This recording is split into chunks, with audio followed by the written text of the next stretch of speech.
Assalamualaikum warahmatullahi wabarakatuh. Kami dari kelompok 3 ingin mempresentasikan hasil kerja kelompok kami. Sebelum itu izinkan kami perkenalkan diri dulu. Nama saya Intan Oktavianas dan rekan saya Alfasari Hikmah dan saya Mary Solita. Saya Randa Wilanta.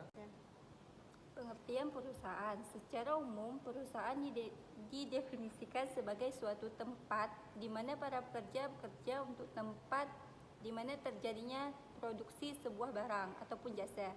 Biasanya, dalam suatu perusahaan, seluruh faktor produksi berkumpul. Di antaranya adalah tenaga kerja, modal, sumber daya alam, dan dana lainnya. Pentingnya perusahaan. 1. Penciptaan lapangan kerja. 2. Inovasi dan pengembangan. 3. Kontribusi terhadap perekonomian. 4. Pemenuhan kebutuhan konsumen. 5. Pengembangan komunitas. 6. Kreasi nilai bagi pemegang saham. Bagian-bagian perusahaan. 1. Manajemen eksekutif. 2. Departemen keuangan. 3. Departemen sumber daya manusia. 4. Departemen produksi atau operasi. Yang kelima, Departemen pemasaran. Yang keenam, Departemen penelitian dan pengembangan. Yang ketujuh, Departemen teknologi informasi. Kedelapan, Departemen layanan pelanggan. Yang kesembilan, Departemen administrasi umum. Yang kesepuluh, Departemen hukum dan kepatuhan. Pengaruh ukuran perusahaan terhadap nilai perusahaan. Menurut Hakim MZ 2019, ukuran perusahaan dinyatakan dengan total aset. Jika semakin besar total aset perusahaan, maka akan semakin besar pula ukuran perusahaan tersebut. Perusahaan yang memiliki total aset besar menunjukkan bahwa perusahaan tersebut relatif stabil dan mampu menghasilkan laba yang lebih besar dibandingkan dengan perusahaan yang memiliki total aset yang sedikit rendah.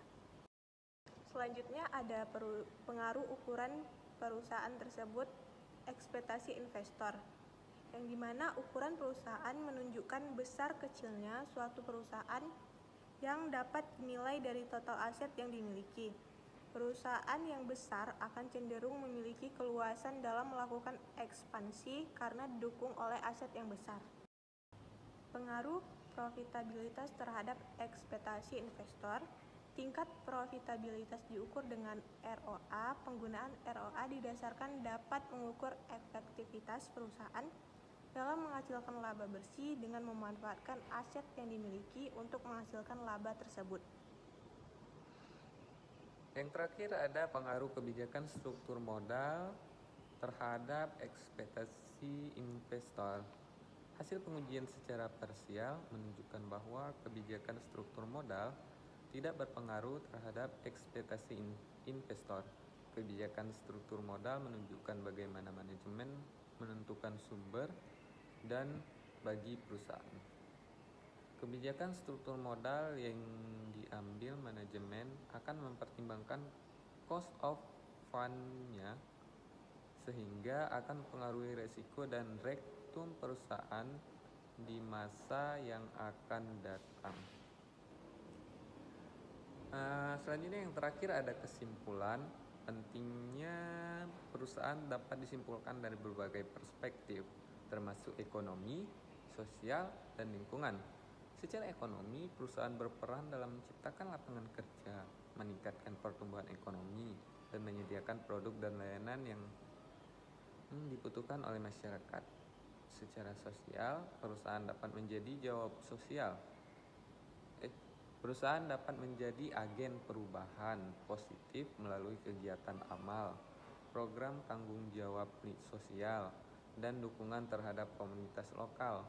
Di sisi lingkungan, perusahaan memiliki tanggung jawab untuk meminimalkan dampak negatif terhadap lingkungan dan mendorong praktik bisnis yang berkelanjutan. Kesimpulannya, perusahaan memiliki peran penting dalam membentuk dan mempengaruhi berbagai aspek kehidupan manusia. Sekian pemaparan hasil diskusi kami dari kelompok 3. Semoga materinya dapat dipahami oleh para pendengar. Lebih dan kurang, kami mohon maaf. Assalamualaikum warahmatullahi wabarakatuh.